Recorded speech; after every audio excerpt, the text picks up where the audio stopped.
Uish, dapat pasal lagi lah. Apa kat dalam ni? Jom kita tengok. Mari kita unboxing dan save video ni sebelum dia hilang. Let's go. First kali tengok packaging dia yang cukup menarik. Bukakan dia.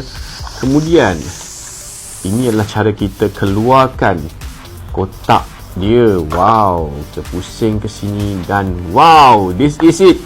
Inilah jam tangan dia.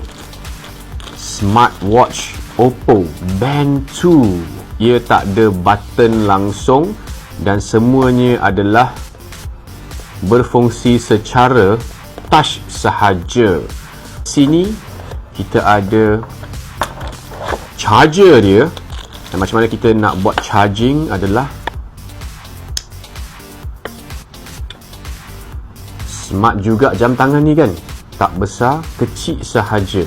Inilah dia, Oppo Band 2.